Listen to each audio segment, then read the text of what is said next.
Hello dear student, welcome back to nucleus edu center. चलो आगे बढ़ेंगे चैप्टर 1 में। आज लेक्चर 2। लेक्चर 1 में क्या पढ़े थे वो थोड़ा रिमाइंड कर लो, फिर से एक बार रिकॉल कर लो पूरा। लेक्चर 1 में हमने पढ़ा था कि चार्ज कैसे जनरेट होता है। हमने चार्ज का बेसिक इंफॉर्मेशन लिया था, इंट्रोडक्शन लिया था। कौन कौन पार्टिकल्स है वो चार्ज पोजेस करते हैं, चार्ज कैसे जनरेट होता है कोई बॉडी पे, चार्ज कंजर्वेशन क्या होता है, क्वांटाइजेशन ऑफ चार्ज क्या होता है, इलेक्ट्रिक चार्जिंग क्या है, इलेक्ट्रिक इंडक्शन क्या है, वो सब हमने पढ़ा था। अभी लास्ट लेक्चर में हमने जो भी फॉर्मूला पढ़े उसके बेस्ड हम न्यूमेरिकल्स गिनने वाले हैं अकॉर्ड इन एनसीईआरटी बुक्स, बराबर है, जिसमें एग्जांपल 1.1, 1.2, एक्सरसाइज 1.4, 5 और 11 के न्यूमेरिकल्स और फिर उसके एमसीक्यूज गिनने वाले हैं। लेकिन जब भी ये लेक्चर देखने बैठो उससे पहले ये नेसेसिटी है कि आपने फर्स्ट लेक्चर देखा हुआ होना चाहिए, उसके फॉर्मूले क्लियर होने चाहिए, उसका जो भी कॉन्सेप्ट आपने पढ़ा वो दिमाग में चलना चाहिए और तभी ये लेक्चर देखने बैठो। जो नहीं देखा है फर्स्ट लेक्चर तो उसको पहले देख लो और फिर यहाँ पे बैठो, बराबर है। जितना आप देखोगे, कॉन्सेप्ट समझोगे, उतने आपको एमसीक्यू आएंगे। जितनी एमसीक्यू की प्रैक्टिस करोगे आपकी थियरी भी उतनी और साउंड होती जाएगी, और जितनी थियरी और साउंड होती जाएगी और भी हार्ड डिफिकल्ट क्वेश्चन आप गिर पाओगे, बराबर है। तो यहां पर बिना टाइम लॉस किए हम आगे बढ़ते हैं। मेरी ये मैंने जो अभी बोला वो सब कुछ दिमाग में रखना और उसको फॉलो करना। चलो आगे बढ़ते हैं, पढ़ो। एग्जाम्पल 1 क्या है? If 10⁹ electrons move out of a body to another body every second, how much time is required to get a total charge of 1 coulomb on other body? क्या बोला है भाई? किसी एक बॉडी से किसी दूसरी बॉडी पे पर सेकंड कितने इलेक्ट्रॉन जा रहा है? 10⁹ पर, अरे पेन रह गई, चेंज करना। इलेक्ट्रॉन्स ट्रांसफर्स पर सेकंड, पर सेकंड में कितने इलेक्ट्रॉन जा रहे हैं? 10⁹ इलेक्ट्रॉन जा रहा है। अभी आपको पता होना चाहिए कि एक इलेक्ट्रॉन का चार्ज क्या होता है? 1.6 इंटू 10⁻19 कूलम। एक इलेक्ट्रॉन का चार्ज इतना है। आपको बॉडी पे कितना चार्ज जनरेट करना है? 1 कूलम चार्ज जनरेट करना है। सिंपल चीज, ये बहुत छोटा चार्ज है, तो एक इलेक्ट्रॉन तो इतना चार्ज कर नहीं पाएगा। तो बहुत सारे इलेक्ट्रॉन्स जब बॉडी से बाहर होंगे या तो बॉडी पे एस्टैब्लिश होंगे तब जाके वो इतना चार्ज बना पाएंगे 1 कूलम। लेकिन यहां पर एक कंडीशन दी है कि हर सेकंड पे कितने जा रहे हैं? 10⁹ इलेक्ट्रॉन मूव आउट हो रहा है। तो फिर हम एक टाइम ले लेते हैं। तो हम यहां पे ले ले इन टी टाइम। चलो हमने मान लिया टी सेकंड, सेकंड से बोल देता हूं इसको। एक सेकंड में पर सेकंड इतने इलेक्ट्रॉन गए, तो in T second number of electrons move out. क्या लिखेंगे भाई? नंबर ऑफ इलेक्ट्रॉन्स कितने जाएंगे? एक सेकंड में 10⁹, तो टी सेकंड में कितने इलेक्ट्रॉन गए? 10⁹ इंटू टी, इतने इलेक्ट्रॉन टोटल टी सेकंड में गए। और ये सब इलेक्ट्रॉन ने मिलके क्या किया? उन्होंने 1 कूलम चार्ज जनरेट किया। तो हम यहां पे लिख सकते हैं, हम यहां पे लिख सकते हैं, हम यहां पे लिख सकते हैं कि according to Q is equal to N E, हमको कितना चार्ज जनरेट करना है भाई? चार्ज करना है 1 कूलम, चार्ज 1 कूलम जनरेट करना है। नंबर ऑफ इलेक्ट्रॉन्स कितने? 10⁹ इंटू टी, टी टाइम में, टी सेकंड्स में, और ई की वैल्यू तो हमको पता है 1.6 इंटू 10⁻19। तो यहां पर लिख ले T is equal to 1 upon, ये सब वैल्यूज नीचे ले आएंगे तो 10⁹, 1.6 इंटू 10⁻19, इसको सिंप्लीफाई करो। 1 डिवाइडेड बाय 1.6 वैल्यू याद होनी जाए 0.625 इंटू 10⁻10, इतनी वैल्यू मिल जाएगी भाई। ये पावर क्या हो जाएगी? ये 9, ये -19, एडिशन सब्ट्रैक्शन होगा तो क्या होगा? -10 डिनोमिनेटर में होगा, ऊपर जाएगा तो 10। और इसको थोड़ा ठीक से लिख दे तो ये हो जाएगा 6.25 इंटू 10⁹ सेकेंड्स। ये आपका फाइनल आंसर। इतने सेकंड में इतना चार्ज जनरेट होगा। लेकिन टेक्स्ट बुक में यहाँ पे ईयर में दिया है, तो हमको पता होना चाहिए कि 1 ईयर की सेकंड कितनी होती है भाई? 1 ईयर की सेकंड कितनी होगी? 1 ईयर एक टाइम पीरियड है, उसको हमको सेकंड में कन्वर्ट करना है। तो हमको पता है कि भाई 1 year is equal to 365 days, 24 hour और 3600, अरे 3600 सेकंड हो जाएगी। ये सब सिंप्लीफाई करोगे तो याद रखना 1 ईयर की आपको सेकंड मिलेगी 3.154 इंटू 10⁷ सेकंड। एक साल में इतनी सेकंड्स होती है। तो जो इसको सेकंड में रखना है तो कोई प्रॉब्लम नहीं है, लेकिन ईयर में कन्वर्ट करना है तो आपको इसको डिवाइड कर देना है। किससे? किससे डिवाइड करोगे? तो ये हो जाएगा 3.154 इंटू 10⁷। ये करेंगे तो इसको कैलकुलेटर से आप डिवाइड कर लेना। 6.25 डिवाइड बाय 3.154 ये हो जाएगा 1.98 इंटू 10⁻² ईयर्स। इसको ठीक से लिखे तो अप्रोक्सीमेटली 198 ईयर्स। अब इसको अप्रोक्सीमेटली 200 ईयर बोल सकते हो। इसको क्या बोल सकते हो? 200 ईयर्स बोल सकते हो। क्लियर? नेक्स्ट पढ़ो ध्यान से। क्या है भाई next question? How much positive and negative charge is there in a water, in a cup of water? Take mass of 1 cup of water is 250 ग्राम। भाई यहाँ पे 1 कप में आपको मास दिया है। कितना मास दिया है? 1 कप में आपको दिया है 250 ग्राम। क्या है? वाटर। वाटर, वाटर को आप क्या बोलते हो? पता होना चाहिए, H2O, है ना। तो मुझको एक इलेक्ट्रॉन का चार्ज पता है 1.6 इंटू 10⁻19 कूलम नेगेटिव, और उतना ही प्रोटॉन का प्लस होता है। तो हमको वाटर में कितना पॉजिटिव कितना नेगेटिव है वो दोनों गिनने हैं। पर सिंपल नॉर्मल कंडीशन में जितना पॉजिटिव होगा, न्यूट्रल कंडीशन में उतना ही नेगेटिव होगा। तो हम किसी एक को गिनेंगे और दूसरा सेम बोल देंगे। लेकिन हमको ये पता नहीं है कि 250 ग्राम जो वाटर है उसमें टोटल कितने प्रोटॉन्स है। 250 ग्राम में टोटल प्रोटॉन कितने हैं, टोटल इलेक्ट्रॉन कितने हैं, वो हमको पता नहीं है। तो वो हमको यहां पे फाइंड करना है ना। तो चलो हमको, और याद रखो इसमें एटम्स कितने हैं वो भी पता नहीं है, मोलिक्यूल्स कितने हैं वो भी पता नहीं है, लेकिन हमको क्या पता है भाई? हमको पता है molar mass of water. Molar mass of water क्या होता है? मोलर मास, उसका मोलर मास होता है 18 ग्राम पर मोल। उसका मतलब क्या हुआ? मोल मतलब कौन भाई? हमको पता है कि 1 मोल, कहां पे लिखूं? यहां पे लिखूं। 1 मोल मतलब कौन? 6.023 इंटू 10⁻23। हमने ये पढ़ा है।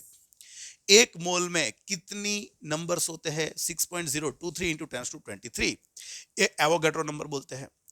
तो हमको 250 ग्राम में कितने एटम्स है, मोलिक्यूल्स है, वो पता नहीं है।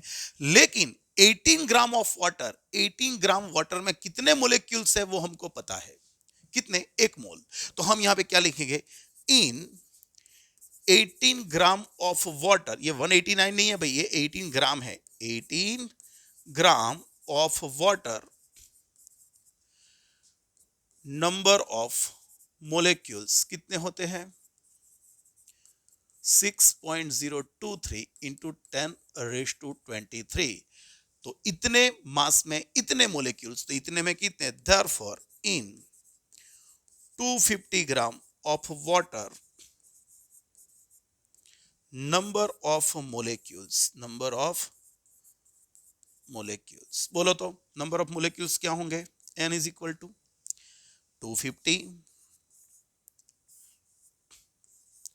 250 इंटू मल्टीप्लीकेशन होगा इसके साथ और डिवाइडेड बाय 18।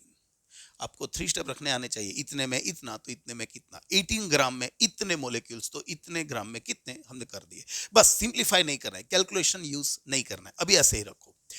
ये तो बात ये हुई कि भाई 250 ग्राम में कितने मोलिक्यूल्स है, लेकिन हमको तो चार्ज फाइंड करना है। तो चलो फाइंड कर लेते हैं। इन 1 molecule of water there are 10 protons and 10 electrons। पर ये कैसे पता चला?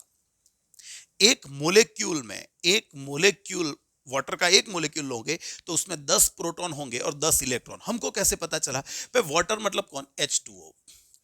H के 2 एटम और ऑक्सीजन का 1 एटम, इसमें एक इलेक्ट्रॉन होता है, लेकिन ऐसे 2 एटम मतलब 2 इलेक्ट्रॉन यहां से आए और 8 यहां से आए, तो टोटल कितने हुए? टोटल एक मोलेक्यूल में 10 इलेक्ट्रॉन हुए और उतने ही प्रोटॉन हुए। तो यहां पे मैं लिखूंगा therefore therefore therefore positive charge on each molecule, मैंने नेट चार्ज नहीं बोला है, सिर्फ पॉजिटिव बोला है। ईच मोलेक्यूल पे पॉजिटिव चार्ज क्या होगा? प्लस 10 ई, है ना। एक प्रोटॉन का चार्ज कितना? प्लस ई, और एक मोलेक्यूल में ऐसे कितने प्रोटॉन्स? 10, तो ये प्लस 10 ही हो गया।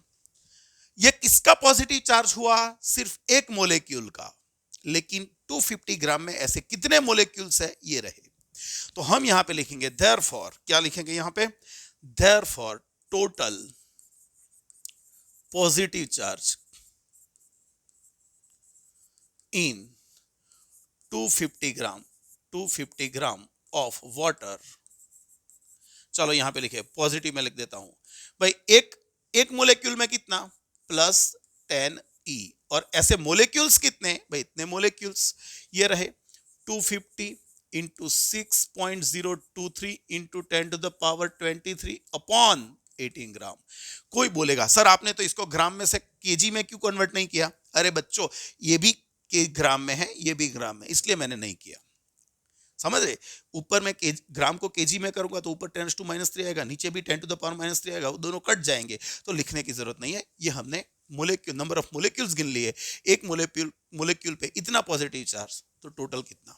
चलो यहां पे करें तो Q plus is equal to 10, E की वैल्यू होती है 1.6 इंटू 10⁻19। ये क्या है? 250। ये कौन है? 6.023 इंटू 10⁻23 अपॉन ये कौन? 18। चलो इसको सिंप्लीफाई करते हैं, इसको सिंप्लीफाई, देखो मैं 10 कंसिडर नहीं करूंगा, इसको मैं पावर में ले लूंगा, बराबर है। ओके, तो यहां पर लिखे तो कौन? 1.6 multiply by 250 multiply by 6.023 divided by 18, क्या आ रहा है? 133.8, क्या आ रहा है? 133.8 आ रहा है। तो ये हो जाएगा आपका, ये 4 और ये 5, 10⁵ कूलम। तो आप इसको ठीक से करोगे तो 1.34 इंटू 2 पॉइंट वहां पे कवर कर लोगे तो ये तो, लेकिन ये कौन सा चार्ज आया? आपका पॉजिटिव चार्ज आया। तो याद रखो ये दोनों का कौन सा चार्ज? Positive charge.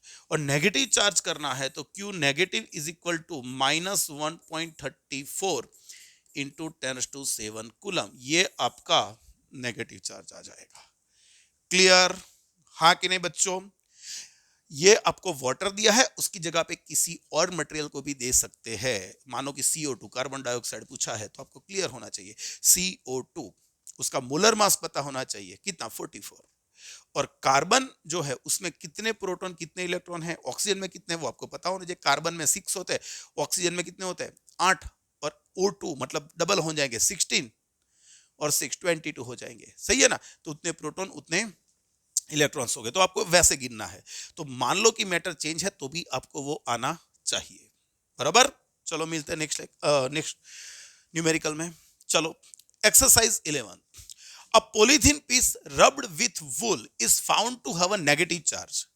भाई यहां पे आपको नेगेटिव चार्ज दिया है, किस पे? पॉलीथीन पे। मैं यहां पे लिखता हूं charge on polythene, charge on polythene. भाई क्यों लिखूं? Q is equal to -3.2 into 10⁻⁻7। Sign convention use करना है तो कर सकते हो। Estimate the number of electron transfer. Okay भाई, हमको पता है according to Q is equal to NE, हमने पढ़ा है। So number of electron transfer, number of electron transfer N is equal to लिख सकते हैं Q बाई E। चलो लिख देते हैं Q कितना? -3.2 इंटू 10⁻⁻7 और यहाँ पे 1.6 इंटू 10⁻⁻19, लेकिन इलेक्ट्रॉन बोला है तो नेगेटिव चार्ज ले लेते हैं। कोई बोलेगा सर मैं यहाँ पे नेगेटिव नहीं लूंगा, तो फिर यहाँ पे भी मत लेना, पर साइन कन्वेंशन यूज करो तो दोनों जगह पे करो या फिर मत करो। तो यहाँ पर आपका n हो जाएगा क्या, 2 इंटू 10⁻12। ये आपका आंसर आ गया, ये आपका आंसर आ गया। 2 इंटू 10⁻12 इतने इलेक्ट्रॉन ट्रांसफर हुए होंगे। कहां से कहां पे, तो भाई यहां पे हमको क्लियर होना चाहिए कि पॉलीथीन पीस जो है उसको हमने वूल के साथ रब किया, तो इस पे नेगेटिव चार्ज है, तो हम यहां पे लिखेंगे 2 इंटू 10⁻12 इलेक्ट्रॉन्स ट्रांसफर फ्रॉम, कहां से कहां पे जाएंगे भाई, वूल टू पॉलीथीन। क्यों, क्योंकि पॉलीथीन नेगेटिवली चार्ज हो रहा है, तो जो भी इलेक्ट्रॉन है वो वूल टू पॉलीथीन पे जाएंगे। दूसरा भी पूछा है, is the transfer of mass from wool to polythene. अरे भाई वूल से पॉलीथीन पे क्या गया, इलेक्ट्रॉन, और इलेक्ट्रॉन तो मैटर पार्टिकल है जो मास पोजेस करता है। हाँ, तो फिर मास भी ट्रांसफर हुआ होगा, कितना मास, तो चलो लिख लेते हैं कि भाई mass transferred from wool to polythene, wool to polythene कितना मास, कैपिटल एम लिख दो उसको, तो एक इलेक्ट्रॉन का मास एम, और ऐसे कितने इलेक्ट्रॉन्स गए, इतने। तो फिर यहां पे लिखना है तो लिख सकते हैं भाई, ये हो गया 2 इंटू 10⁻12, और एम क्या है बच्चों, एम इलेक्ट्रॉन का मास, वो तो हमको पता होना चाहिए, 9.1 इंटू 10⁻31 kg। तो ये आपका हो जाएगा 18.2 इंटू 10⁻19 kg, -31 प्लस 12, तो ये हो जाएगा। इसको थोड़ा ठीक करोगे तो स्टैंडर्ड फॉर्म में हम इसको ऐसे लिख सकते हैं, इतना मास ट्रांसफर होगा। हाँ कि नहीं, कहां से कहां पे जाएगा उतना मास, वूल टू पॉलीथीन पे, क्योंकि वूल ने इलेक्ट्रॉन लॉस किए, पॉलीथीन ने इलेक्ट्रॉन गेन किए। क्लियर। नेक्स्ट देख लेना, exercise 4, explain the meaning of the statement electric charge of a body is quantized. देखो भाई मैंने थियरी में ये कवर कर लिया है। We know that if any body, भाई चार्ज ऑन, कोई भी बॉडी पे चार्ज होगा, कोई भी बॉडी पे charge on a body is given by Q is equal to N. वहां पे E कौन है, तो भाई हमने बोला कि वहां पे E जो है वो कोई फंडामेंटल चार्ज है। कौन है, fundamental charge, and it is none other than the charge of electron. ये तो इलेक्ट्रॉन का चार्ज है बच्चों। और N कौन है, तो 1 2 3 dash dash dash dash dash, charge या तो प्लस होगा या माइनस होगा। तो हम बोल सकते हैं, क्या बोले थे हमने, कि भाई कोई भी बॉडी पे जो चार्ज होगा वो E के मल्टीप्लिकेशन में ही होगा। कौन, E इलेक्ट्रॉन के चार्ज को, because electron is a fundamental particle which is not further divisible।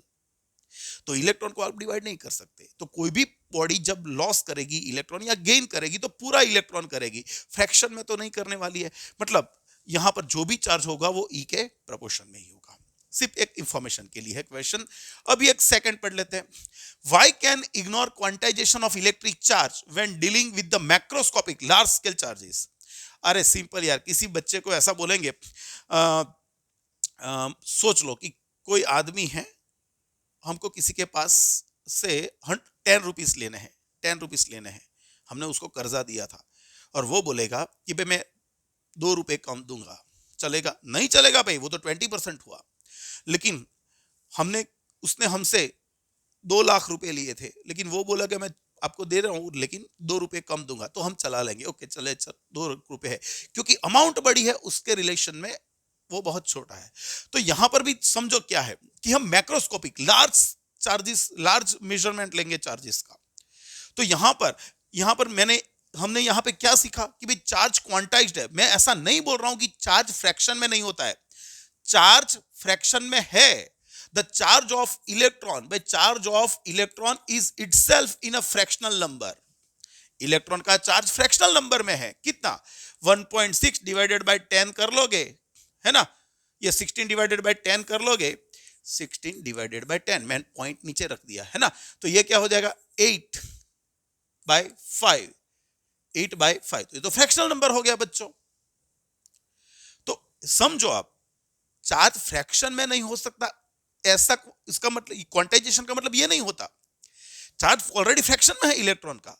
लेकिन बच्चों जब हम गिनने जाएंगे तो हम यहां पे n क्या ले रहे हैं, इंटीजर, और जो भी वैल्यू आएगी e के प्रपोर्शन में होगी। लेकिन मान लो कि मैंने कोई बड़ा चार्ज था, q is equal to 2.5 into 10⁻17 ऐसा चार्ज लिख दिया, तो ये जो आप चार्ज लिखोगे ये वाला, तो ये 1.6 का मल्टीप्लीकेशन में नहीं आएगा कभी भी, ये 1.6 के इंटीग्रल मल्टीपल में नहीं आएगा। क्यों? क्योंकि लार्ज अमाउंट चार्ज है, तो अकॉर्डिंग टू सिग्निफिकेंट डिजिट्स हम पीछे वाले जो डिजिट्स है उसको निकाल देंगे, डेसिमल्स को, तो हम उसको राउंड ऑफ करके इतना लिख लेंगे। So it is suitable to ignore this quantization for large scale measurement, right? Next, exercise 5th. When a glass rod is rubbed with a silk cloth, charges appear on both. A similar phenomenon is observed with many other pairs of body. Explain how this observation is consistent with the law of conservation of charge. Charge conservation हमने क्या पढ़ा भाई? हमने पढ़ा कि in electrically isolated system any process occurs. Electrically isolated system किसको बोलेंगे? जिसमें सिस्टम का चार्ज बाहर नहीं जा सकता, बाहर का चार्ज सिस्टम में नहीं आ सकता, तो इसको बोलेंगे इलेक्ट्रिकली आइसोलेटेड सिस्टम। उसमें कोई भी प्रोसेस होगी, any process occurs, the algebraic sum, total sum of charges remains constant. पहले 0 था तो आफ्टर प्रोसेस भी 0 रहेगा, पहले 15 कूलम था तो आफ्टर प्रोसेस भी 15 कूलम ही रहेगा। तो यहां पर हमको एक एग्जांपल दिया है कि when glass rod is rubbed, भाई ये कौन था? Glass rod. भाई इस पे positive negative positive negative positive negative, initially ये न्यूट्रल था, इनिशियली पहले, और यहां पे एक सिल्क क्लॉथ है, सिल्की क्लॉथ, तो यहाँ पे positive negative positive negative positive negative, ये भी चार्ज है। तो भाई इस पे भी इनिशियली नेट चार्ज 0 था, इस पे भी नेट चार्ज 0 ही था, और सिस्टम का टोटल देखने जाएंगे तो भी इसका 0 इसका 0, तो सिस्टम का भी टोटल 0 ही होगा। अभी क्या हो रहा है? जब हमने ग्लास रॉड को सिल्क क्लॉथ के साथ रब किया तो यहां से यहां पे इलेक्ट्रॉन गए। कितने इलेक्ट्रॉन गए? n इलेक्ट्रॉन गए। तो यहां पर क्या हुआ? इलेक्ट्रॉन चले गए, तो यहां पे number of protons are greater than the number of electrons, तो यहां पे पॉजिटिव चार्ज ओपन हुआ, और यहां पे कौन होगा? नेगेटिव चार्ज ओपन होगा। तो इस पे n इलेक्ट्रॉन कम है तो इसका पॉजिटिव चार्ज बना प्लस एन, इस पे नेगेटिव चार्ज बना माइनस एन। लेकिन आफ्टर प्रोसेस सिस्टम का टोटल गिनने जाओगे तो भाई सिस्टम का charge plus N minus N, ये तो 0 ही होने वाला है, जो इनिशियल 0 था वो फाइनल 0 है। तो ये पूरी प्रोसेस में क्या हुआ कि यहां पर चार्ज, एक ने इलेक्ट्रॉन लॉस किया, दूसरे ने गेन किए, कोई इलेक्ट्रॉन लॉस नहीं हो रहा है। ऐसा नहीं है कि हम इसको घिस रहे और यहां से एक इलेक्ट्रॉन थोड़ा लूज होकर ग्राउंड पे गिर गया, सिल पे गया ही नहीं, ऐसा नहीं होगा, because this is electrically isolated system, और उसमें सिस्टम से कोई चार्ज बाहर नहीं आएगा, बाहर का कोई चार्ज सिस्टम में नहीं आएगा। क्लियर? तो आपको ये दिमाग में सेट होना चाहिए। We can do this with other pairs also. Okay, now आगे। ओके, यहां पे एमसीक्यूज आ गए अभी। तो 5 एमसीक्यू, 5 न्यूमेरिकल थे, बेसिक जो लेक्चर फर्स्ट पे बेस्ड थे। अभी इसके एमसीक्यू भी हम साथ साथ में पकड़ के चलते हैं। आगे पढ़ो ध्यान से, क्या लिखा है? Select the correct statement from the following. पर स्टेटमेंट क्या है? Charge is extrinsic. नहीं भाई, चार्ज वो तो अंदरूनी मामला है बॉडी का, इंट्रिंसिक प्रॉपर्टी है। कहां पे लिखा है? भाई charge is an intrinsic property of matter, तो आपका आंसर बैठ जाएगा C. Next, in nature the magnitude of electric charge of any system is always equal to integral multiple of some fundamental charges। Simple यार theory है। when a conductor charging with another conductor by contacting to each other, its mass will be by it will be either increase either decrease। तो हमने पढ़ा था भाई दो body को रब करके हम जब चार्ज प्रोड्यूस करेंगे तो क्या होगा? या तो वो इलेक्ट्रॉन लॉस करेगा या तो गेन करेगा। जो नेगेटिव बना उसका मतलब उसने इलेक्ट्रॉन गेन किए तो उसका मास इंक्रीज होगा, जो लॉस किए तो उसका मास डिक्रीज होगा। तो या इंक्रीज या डिक्रीज दोनों आंसर आ सकते हैं। 4, when a glass rod is rubbed against silk, it becomes negatively charged of 320 nanocoulomb। Then how much electron lost by the glass rod. भाई यहां पर चार्ज कितने जनरेट हुआ, 320 नैनो कूलम, है ना। हमको पता है Q इज इक्वल टू क्या है, Ne, Q 320 और नैनो कूलम मतलब कौन, 10⁻⁹। नंबर ऑफ इलेक्ट्रॉन्स हमको कैलकुलेट करने हैं और E की वैल्यू तो बच्चों आप जानते ही हो 1.6 इंटू 10⁻⁹। तो N आपका क्या हो जाएगा, ये नीचे आ जाएगा तो 200, इसके डिवाइडेड बाय ये। अभी डायरेक्ट डायरेक्ट करना सीखो, थोड़े मैच्योर हो जाओ। इसको यहाँ पे लिखोगे फिर सिंप्लीफिकेशन दोगे, ऐसा नहीं होता भी डायरेक्ट। 16 2 जा मतलब 20 आएगा और यहाँ पे एक जीरो और ये नीचे आएगा तो -19, ऊपर जाएगा तो 10⁻10। तो यहाँ पे हो जाएगा, 2 पॉइंट कवर कर लेंगे यहाँ पे आगे, तो ये 12 हो जाएगा। क्या आंसर आया आपका, 2 into 10⁻12। Next, the charge of 1 microgram electron will be. 1 microgram, हमने कोई और कुछ लिया ही नहीं है, हमने सिर्फ इलेक्ट्रॉन लिए हैं और उसका वेट कर रहे हैं, उसका मास कर रहे हैं। तो उसका मास कितना है, 1 माइक्रोग्राम। तो उसमें चार्ज कितना होगा, तो यहां पर आपको दिमाग में क्लियर होना चाहिए। एक इलेक्ट्रॉन का मास है 9.1 इंटू 10⁻31 kg। एक इलेक्ट्रॉन का मास इतना और एक इलेक्ट्रॉन पे चार्ज कितना, तो हमको पता है इतना। तो हम यहाँ पे 3 स्टेप रख सकते हैं। 3 स्टेप क्या होगा भाई, एक इलेक्ट्रॉन का मास इतना तो इतना उसका चार्ज है, तो टोटल 1 माइक्रोग्राम। माइक्रो मतलब 10⁻⁻6, ग्राम मतलब 10⁻⁻3 kg, तो टोटल हुआ 10⁻⁻9 kg। उसका टोटल चार्ज कितना, इतने मास का इतना चार्ज, तो इतने मास का कितना चार्ज, तो हम यहां पे लिख सकते हैं ये दोनों का प्रोडक्ट होगा 10⁻⁹, 1.6 into 10⁻⁹ upon 9.1 into 10⁻31।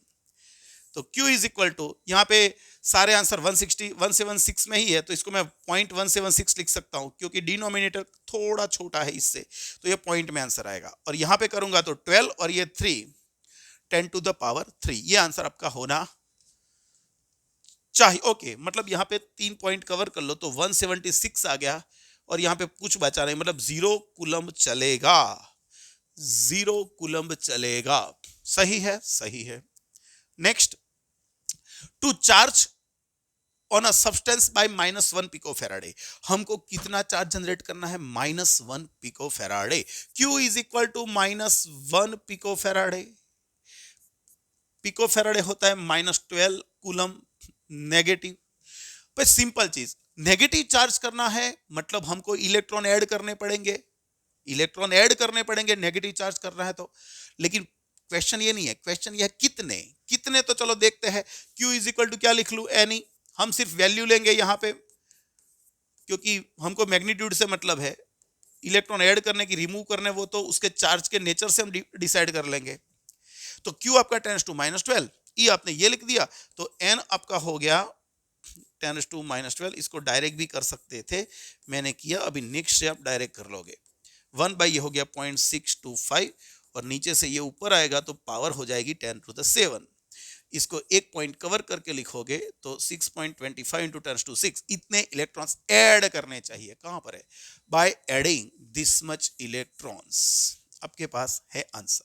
Next, When a substance charged by rubbing its mass, अरे वापस आया यार, may slightly increase और डिक्रीज। पॉजिटिव बनेगा तो डिक्रीज होगा, नेगेटिव बनेगा तो इंक्रीज होगा, है ना, क्योंकि इलेक्ट्रॉन लॉस करेगा या गेन करेगा। 8, if soap bubble is charged with negative charge, its radius. अरे बच्चों, इसको पॉजिटिव करो या नेगेटिव करो कोई फर्क नहीं पड़ता। समझो एक चीज, एक बबल है, कोई भी सरफेस है, उस पर हमने नेगेटिव चार्ज डाल दिया। भाई चार्ज क्या, बॉडी पे नेट चार्ज या तो पॉजिटिव हो सकता है या तो नेगेटिव हो सकता है। याद रखो, कोई बॉडी पे नेट चार्ज एक साथ पॉजिटिव एक साथ नेगेटिव नहीं होता, दोनों का एडिशन होकर या तो पॉजिटिव होगा या तो नेगेटिव होगा या तो जीरो होगा, चार्जलेस होगा। तो नेट चार्ज या तो पॉजिटिव होगा या तो नेगेटिव होगा, जो चार्ज है। तो यहां पे हमने नेगेटिव किया तो ये दोनों एक दूसरे को रिपेल करेंगे। पर रिपेल करेंगे तो एक दूसरे से दूर जाने की कोशिश करेंगे। All my finger tips are charge and same nature charge, positive या नेगेटिव ले लो। ये क्या करेंगे, दूसरे को रिपेल करेंगे, रिपेल करेंगे तो दूर जाने की कोशिश करेंगे और दूर जाने के कारण उनकी रेडियस इंक्रीज होगी, उसका एक्सपांशन होगा, सो ऑलवेज इंक्रीजेस, ऐसा आएगा, बराबर है। 9, who are deflected in electric field. भाई इलेक्ट्रिक फील्ड पे जिसको चार्ज होगा इसी को फोर्स लगेगा, तो इसमें किसके पास चार्ज है? भाई न्यूट्रॉन के पास तो चार्ज होता नहीं है, वो तो चार्जलेस है। एक्सरे वो भी वेव है, भाई ये तो वेव्स है, ये चार्जलेस है। हाँ, ये कौन है? हीलियम का न्यूक्लियस, He न्यूक्लियस। कौन है? He nucleus, and it has positive charge. जो चार्ज है इस पे, तो ये आपका बंदा डेविएट होगा इलेक्ट्रिक फील्ड में। ये कौन? गामा रेज है भाई, रेज है, फिर से एक बार ये वेव्स आ गए जिसको चार्ज नहीं होता है, तो डेविएट कौन होगा? सिर्फ alpha particle. 10, a small metallic ball is suspended freely in a uniform electric field with the help of an insulating thread. The high energy X-rays are incident on the ball. Then, भाई इसमें थोड़ा ये competitive exam में शायद आया था, ये competitive exams में शायद आया था, लेकिन ये फोटो इलेक्ट्रिक इफेक्ट का है। जो फोटो इलेक्ट्रिक इफेक्ट शायद आपने केमिस्ट्री में पढ़ी होगी, है ना, 11th में। तो याद रखो, कोई भी एक बॉल है, उस पे हम एक्सरे ना, हाई एनर्जी वाले एक्सरेज इंसिडेंट करवाएंगे। भाई जो ये एक्सरे यहाँ पे इंसिडेंट होंगे, तो यहां से इलेक्ट्रॉन एमिट होने लगेंगे। कौन? इलेक्ट्रॉन एमिट होने लगेंगे। जो इलेक्ट्रॉन एमिट होने लगेंगे, तो this sphere will get positively charge. कहां पर है? The ball gets positively charge, क्योंकि इलेक्ट्रॉन यहां पे जनरेट होगा। या तो ऐसे बोल सकते हो लूजेस नेगेटिव चार्ज, लेकिन यहां पे गेट पॉजिटिव लिखा है तो लिख देंगे ये। 11, when an uncharged body is charged by contact method। भाई contact method मतलब क्या हो गया? Charging from a positively charged body, then, चलो समझो, एक अनचार्ज्ड बॉडी है, इस पे चार्ज क्या है? 0, और एक बॉडी है जिस पे पॉजिटिव चार्ज है। उसका मतलब क्या हुआ? इसका मतलब क्या हुआ कि भाई यहां पे इलेक्ट्रॉन कम है, प्रोटॉन ज्यादा है, और यहां पे प्रोटॉन नंबर इलेक्ट्रॉन दोनों सेम है। तो अभी क्या होगा? जब दोनों के बीच में कांटेक्ट करवाएंगे, तो ये भी पॉजिटिव होगा, ये भी क्या होगा? पॉजिटिव। सही है? सही है, ये पॉजिटिव है, ये चार्जलेस है। जब दोनों को हमने कौन से किससे करवा रहा है? पॉजिटिव चार्ज से ही करवा रहा है, तो इस पे थोड़ी देर बाद चार्ज क्या होगा? भाई इस पे पॉजिटिव हो गया, इसमें भी पॉजिटिव हो गया। तो कौन ट्रांसफर हुआ होगा? कौन ट्रांसफर हुआ होगा? भाई इसके पास ऑलरेडी इलेक्ट्रॉन कम थे, इसके पास ज्यादा थे, तो इसने अपने इलेक्ट्रॉन इसको दिए होंगे, तभी तो ये पॉजिटिव बना। और इस पे पॉजिटिव ज्यादा था, अभी थोड़ा कम हो गया। उसका मतलब क्या? थोड़ा नेगेटिव यहां से यहां पे आया होगा, यहां से यहां पे नेगेटिव आया होगा, तब जाके इसका चार्ज डिक्रीज होके Q से Q/2 हुआ। तो जो चार्जलेस बॉडी है, वहां से इलेक्ट्रॉन पॉजिटिव चार्ज की तरफ जाएंगे, क्योंकि इलेक्ट्रॉन जो होते हैं वो नेगेटिव चार्ज होते हैं, और वो ऑलवेज पॉजिटिव टर्मिनल की टुवर्ड्स अट्रैक्ट होंगे। याद रखो। तो यहां पर क्या होगा? Flow of electron takes place from uncharged body to charged body, uncharged body to charge body. ये इलेक्ट्रॉन लॉस करेगा, और वहां के थोड़े इलेक्ट्रॉन इसके प्रोटॉन को न्यूट्रल कर देगा। क्लियर? 12, एक बार इसको सेव कर ले तो ठीक है।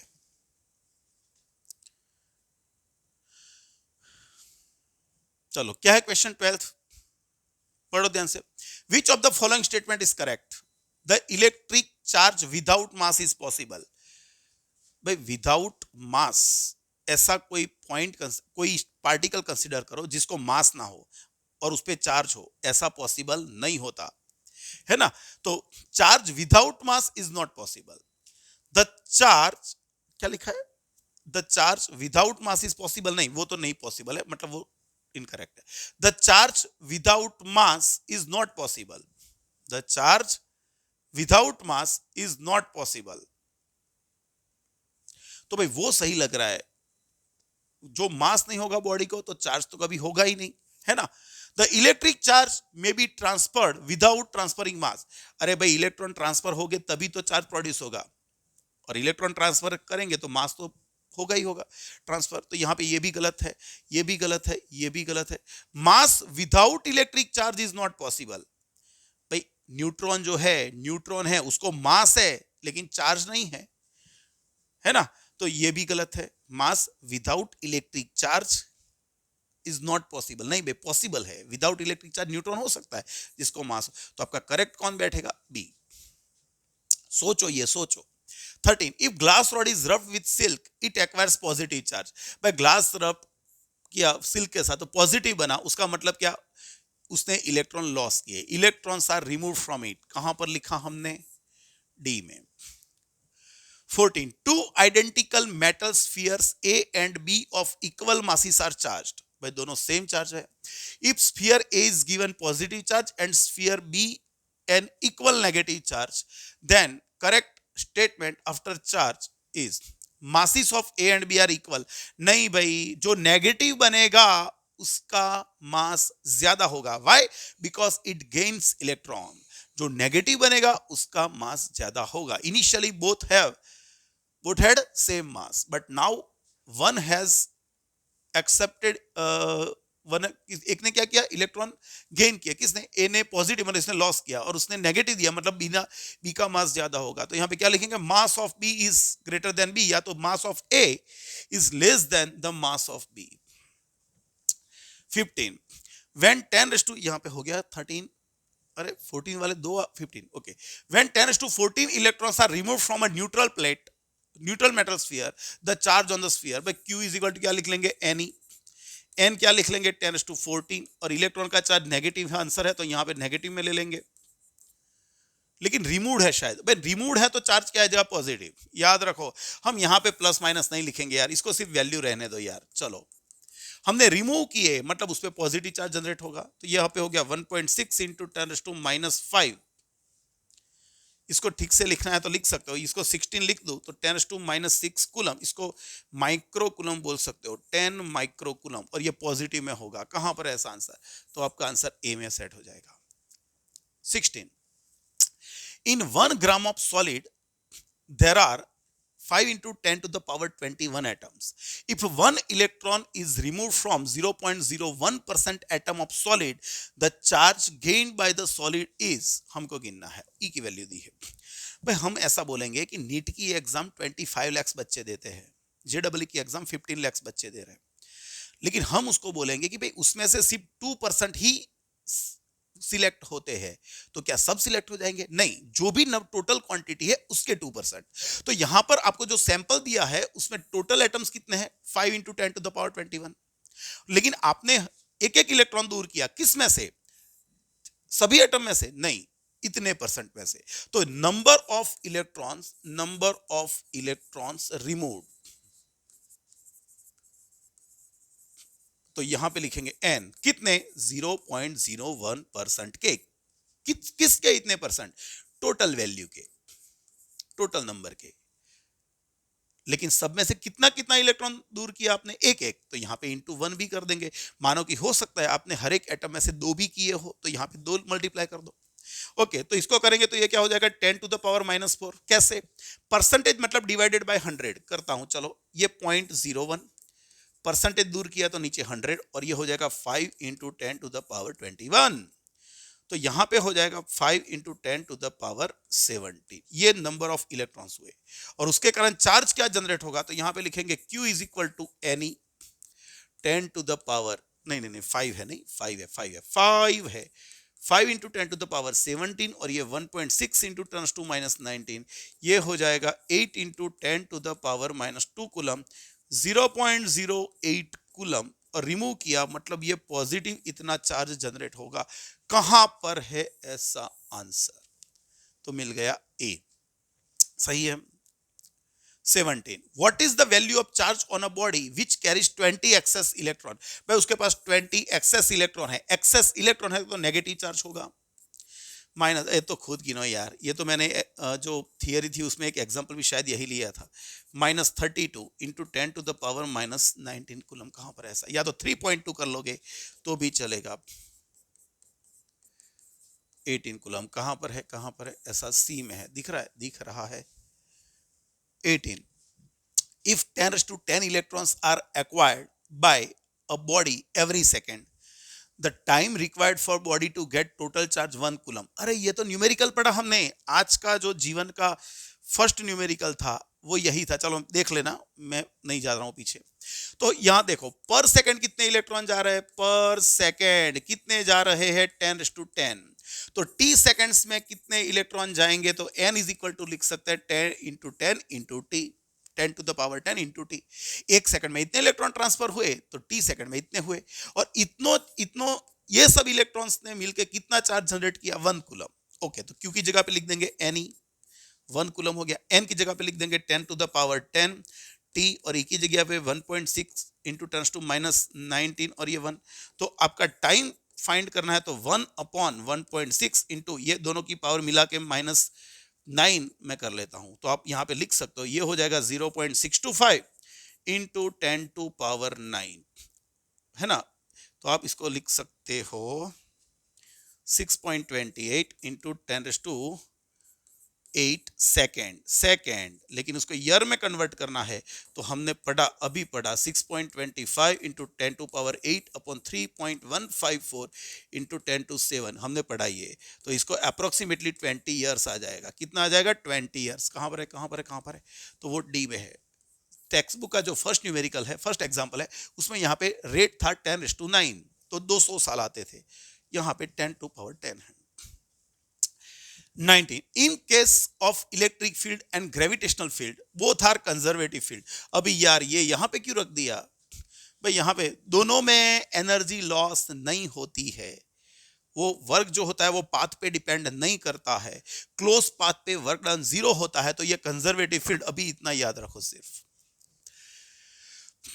20 a negative electric charge interact only with positive, interact only with negative। अरे यार पॉजिटिव चार्ज, पॉजिटिव हो या नेगेटिव हो, किसी पे भी इंटरेक्ट करेगा। मतलब पॉजिटिव अट्रैक्ट करेंगे, रिपेल करेंगे, और पॉजिटिव नेगेटिव अट्रैक्ट करेंगे, मतलब दोनों पे करेगा। तो interact with both positive and negative charge.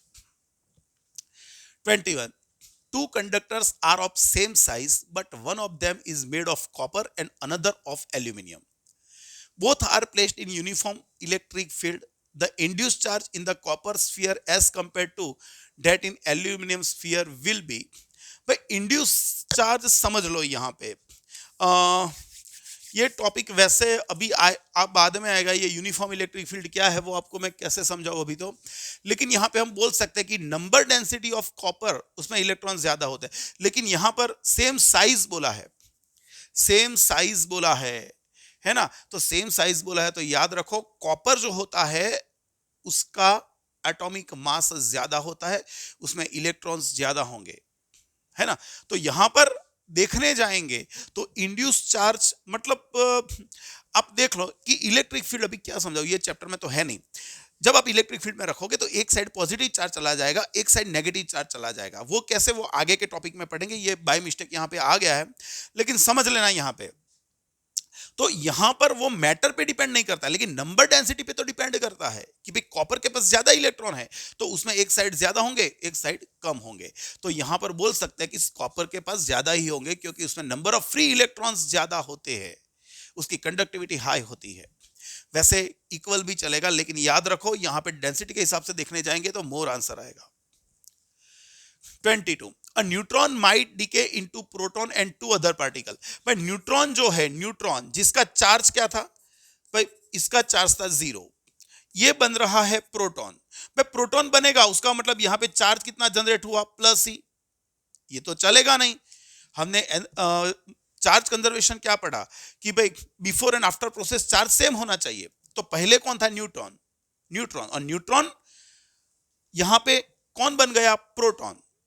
तो ये तो चार्ज जनरेट हुआ, नहीं चलेगा बच्चों ये तो फिर क्या होना चाहिए, यहां पे कंपलसरी नेगेटिव चार्ज वाला कोई पार्टिकल भी एमिट होना चाहिए, नेगेटिव चार्ज वाला पार्टिकल भी एमिट होना चाहिए यहां पे।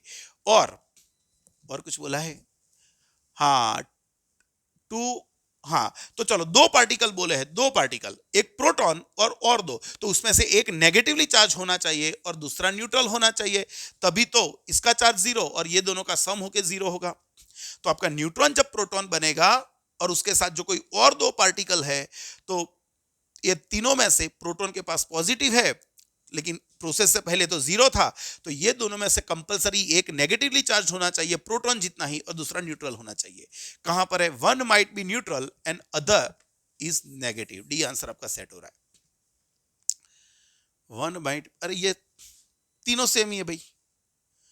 अरे रे रे रे, ये तीनों में एक ही चीज आ गई है यार। नहीं नहीं नहीं, बी नहीं है, बी नहीं है, बी नहीं है, बी नहीं है, मेरे से गलती हो गई। One might be neutral and, सिर्फ डी ही आंसर आएगा। मैंने इसको नेगेटिव कहां पे पढ़ लिया, ये पॉजिटिव है। नहीं नहीं नहीं नहीं भाई, डी आंसर आएगा। एक न्यूट्रल होगा, दूसरा नेगेटिव होगा। ओके, मेरे से गलती हुई पढ़ने में, समझाने में नहीं, पढ़ने में गलती हुई। In electrostatic experiment protons can not be gained और lost from an atom because, भाई प्रोटॉन कहां पर होता है? न्यूक्लियस में। वो टाइटली बाउंड होता है न्यूक्लियस में, इसलिए। 24, an uncharged plastic sphere is placed on insulating stand। Okay, देखो ये स्फीयर है, उसको हमने स्टैंड पे रखा है, as shown in figure। The plastic sphere is connected to ground with metallic wire and switch। भाई यहाँ पे इसका अर्थिंग कर दिया है, अर्थिंग, अर्थ के साथ जोड़ेंगे। A positively charged rod is brought near to the plastic sphere as shown in figure। एक पॉजिटिवली चार्ज हम यहाँ पे लाए, रॉड, बराबर है। Choose the correct statement. भाई जब ऐसा करेंगे, क्या करेंगे? ऐसा हम करेंगे, कौन सा पहन लूं तो अच्छा रहेगा?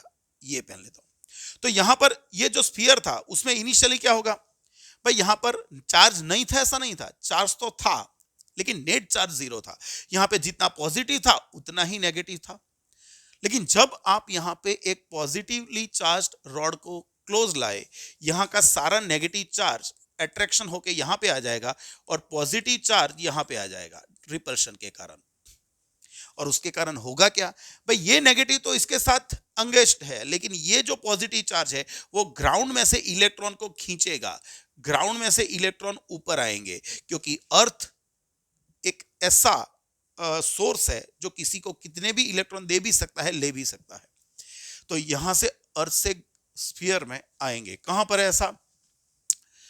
The redistribution of charge takes place in sphere, सही है, लेकिन क्या? When switch is closed electron flows from ground to sphere, सही है, and thus acquires a net negative charge. हाँ भाई, पहले इलेक्ट्रॉन प्रोटॉन नेगेटिव और पॉजिटिव चार्ज सेम था पहले, लेकिन जब नेगेटिव ग्राउंड में से यहां पे आएगा तो इस पे नेट अभी नेगेटिव चार्ज रहेगा। तो आपका आंसर सी बैठने वाला है। कौन सा बैठने वाला है? सी बैठने वाला है, सी सी सी।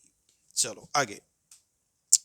when 10 raised to कितने, when 10 raised to 19 electrons are put on a neutral plate, charge becomes by q is equal to any, electron put किए मतलब नेगेटिव बनेगा, माइनस ये 10⁻⁹ और इसको लिखे तो 1.6 इंटू 10⁻⁹, ये हो जाएगा -1.6 कूलम। इसका चार्ज हो जाएगा -1.6 कूलम। कहां पर है ऐसा answer? C. 26, there are this much atoms in a metal sphere, if one electron is removed, दो बार टाइप हो चुका है, 0.1 atom, what will be the charge? देखो ये भाई पहले आ चुका है क्वेश्चन, अभी वो जो हमने किया था 5 इंटू 10⁻21 वही सेम है। तो भाई नंबर ऑफ इलेक्ट्रॉन कितने रिमूव हुए? 0.1%। किसके? इसके। और पर एटम एक इलेक्ट्रॉन सिर्फ हमने यहां पे रिमूव किया, तो यहां पे ये हो जाएगा 10⁻⁻3, यहां पे 4 इंटू 10⁻23, ये हो गया 4 इंटू 10⁻20। सो द चार्ज गिनना है तो Ne, यहां पे 4 इंटू 10⁻23, ये 1.6 इंटू 10⁻, ये पे 20 आएगा बच्चों, ये -19, ये हो जाएगा 6.4 इंटू 10⁻1, 64 आ जाएगा आपका। रिमूव्ड मतलब पॉजिटिव चार्ज आएगा, रिमूव्ड किया मतलब ये पॉजिटिव चार्ज आ जाएगा। इजी है यार, खुद गिनो ये। 27, to spheres A and B of radius 4 cm and 6 cm are given charges of 80 microcoulomb and 40 microcoulomb if they are connected by fine wire, the amount of charge flowing from one to another is। भाई हमने पढ़ा था दो अलग अलग sphere ले लो, एक की रेडियस R1 और एक दूसरा है जिसकी रेडियस है R2। इस पे चार्ज Q1, इस पे चार्ज Q2। जब दोनों को कनेक्ट करेंगे तो टोटल आपका चार्ज हो गया Q1 plus Q2 is equal to Q। और जब आप सेपरेट करोगे दोनों को, अभी आप दोनों को सेपरेट करोगे ए और बी को, तो यहां पे चार्ज क्या बचेगा? तो भाई हमने पढ़ा था Q1 डैश, इसको लिखेंगे तो Q R1 upon R1 plus R2। इसके लिए आपको थियरी देखनी पड़ेगी फर्स्ट चैप्टर की, फर्स्ट लेक्चर की। और Q2 चार्ज क्या होगा? तो हमने लिखा था total charge into R2 upon R1 plus R2। बस ये अप्लाई करना है कि भाई ए पे कितना चार्ज था? ए पे था 80 माइक्रोकूलम, बी पे कितना था? 40 माइक्रोकूलम। इसकी रेडियस क्या थी? 4 सेंटीमीटर। इसकी रेडियस क्या थी? 6 सेंटीमीटर। दोनों को जब कनेक्ट किया तो सिस्टम का टोटल चार्ज कितना बना? 120 माइक्रोकूलम। इसका 80, इसका 40, 120 माइक्रोकूलम। अभी इस पे चार्ज क्या बचेगा? भाई इस पे टोटल चार्ज आफ्टर कनेक्शन ये 120, इसकी रेडियस 4 थी, और total R1 plus R2 4 plus 6 तो ये 10 हो जाएगा। एक जीरो कट कर दोगे तो यहाँ पे 48 माइक्रोकूलम हो गया। और यहाँ पे सेम गिनने जाओगे तो टोटल चार्ज 120, ये बड़े स्फीयर की रेडियस 6 और नीचे 10 कर लूं तो ये 72 माइक्रोकूलम हो गया। तो आप देख सकते हो कि ए स्फीयर जिस पे 80 कूलम माइक्रोकूलम चार्ज था वो रिड्यूस होके हो गया 48। उसका मतलब 80 में से 48 माइनस कर दोगे तो 32 आएगा। सो 32 माइक्रोकूलम चार्ज कहां से कहां पे गया? ए से बी पे गया। 32 माइक्रोकूलम चार्ज ए से बी पे गया। हाँ कि नहीं? पक्का? ए से बी पे 32 माइक्रोकूलम चार्ज गया। 28, two copper sphere A and B having same radius. भाई दोनों की रेडियस सेम है। If 100 electrons are placed on A, भाई दो स्फीयर बिल्कुल सेम है। इस पे 100 कौन है? इलेक्ट्रॉन। तो इस पे चार्ज क्या होगा? भाई इसका चार्ज होगा 100 इलेक्ट्रॉन का, लेकिन नेगेटिव होगा। 100 इलेक्ट्रॉन का नेगेटिव चार्ज। और बी पे कौन है? भाई बी पे 400 प्रोटॉन्स आर प्लेस्ड, तो इस पे चार्ज Q2 क्या होगा? प्लस ई, लेकिन कितनों का? तो ये 400 है। तो यहां पे -100 ही नेगेटिव चार्ज, ये positive charge. when they are brought in contact with each other sometime and again separated, the charge on each sphere, but total charge क्या हो गया? टोटल चार्ज गिनेंगे तो -100 प्लस 400, तो टोटल चार्ज हो गया प्लस 300। और जब ये दोनों को सेपरेट कर देंगे तो दोनों स्फीयर्स इक्वल है, तो यहाँ पे 150 चार्ज होगा और यहाँ पे भी 150 दोनों प्लस में होंगे। तो हर एक स्फीयर पे चार्ज गिनना है, ए पे या बी पे, तो हम क्या लिख सकते हैं? 150 और ये पॉजिटिव होगा। तो 150 इंटू ई की वैल्यू 1.6 इंटू 10⁻⁻19, ये हो जाएगा 240। 240 होगा ना? हाँ, 150 और 90, ओके। और ये -19 कूलम। 2 पॉइंट कवर कर लोगे तो 2.4 इंटू 10⁻⁻17 कूलम आ ही जाएगा। क्या होगा? आ ही जाएगा। 29, Q and Q by 2 charges are situated on two similar sphere। भाई दो सिमिलर स्फीयर है, A वाला B वाला, इस पे Q, इस पे Q by 2। They are separated after keeping them in contact. भाई दोनों को कॉन्टेक्ट करवाया तो टोटल चार्ज क्या था? दोनों का एडिशन, दोनों प्लस है तो दोनों का एडिशन ही होगा 3Q by 2। And now when we separate them, charge is equally distributed. इस पे भी हाफ आ जाएगा, इसके भी हाफ आ जाएगा, ये जो बना उसका दोनों पे हाफ हाफ आ गया, तो 3Q/4 आ जाएगा हर एक चार्ज पे, हर एक स्फीयर पे। 30, two spheres of radius R and 2r, भाई वही है R1 और R2 वाला, having same charge on Q/2 on them. Now spheres are brought in contact and then separated, so charge on each sphere is, भाई फिर से एक बार, इसकी रेडियस r, इसकी रेडियस 2r, इस पे भी चार्ज था Q/2, इस पे भी था Q/2। जब दोनों का कांटेक्ट करवाया तो total charge Q/2 plus Q/2, मतलब ये हो गया टोटल चार्ज Q। जब उसको सेपरेट कर देंगे तो इस पे चार्ज क्या होगा? तो according to formula Q1 dash QR1 upon R1 plus R2। तो यहां पर क्या होगा? टोटल चार्ज Q, इसकी रेडियस R, और नीचे दोनों का addition r plus 2r, r plus 2r, तो ये 3r, तो यहां से निकल जाएगा, तो इस पे चार्ज रहा q/3। इसकी बात करेंगे तो q2 डैश क्या होगा, q r2 upon r1 plus r2,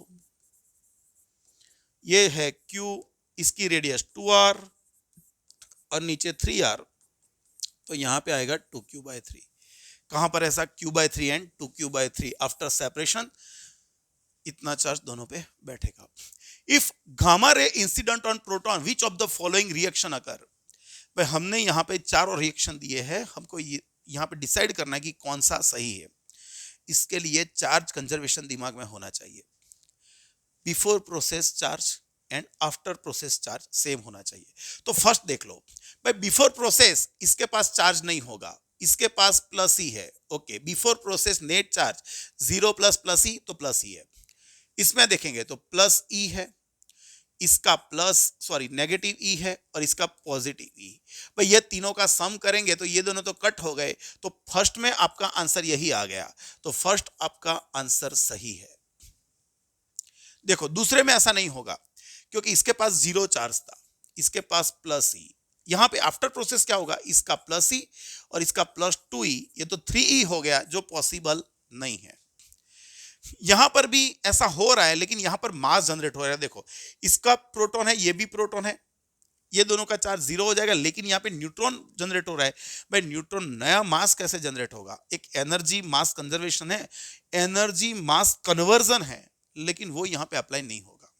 मतलब आपका आंसर ए बैठेगा। ओके, एक अच्छा टॉपिक आया, तो सबसे मेन टॉपिक तो अभी आया, मेन एमसीक्यू क्या, रिवाइज अगेन। ये सबसे मेन चीज है पूरे 11-12 साइंस में आपका। जितना रिवाइज करोगे दिमाग में उतना सेट होता जाएगा, है ना। हम नेशनल एंथम बोलते हैं तो उसका वर्ड हमको पता नहीं है, उसका मीनिंग पता नहीं है, लेकिन बार बार बोलते रहते हैं तो हमको पूरा आता है, सही कि नहीं। तो वैसे ही रिवाइज अगेन का मतलब ये सबसे मेन टॉपिक है, इस बार बार रिपीट करते जाओ। आपने जो भी पढ़ा, जैसे टाइम मिला रिपीट करते जाओ तो इजी हो जाएगा। क्लियर बच्चों, तो मिलते हैं नेक्स्ट लेक्चर में, तब तक समझते रहना, सोचते रहना, बरोबर है। चलो, जय श्री कृष्ण।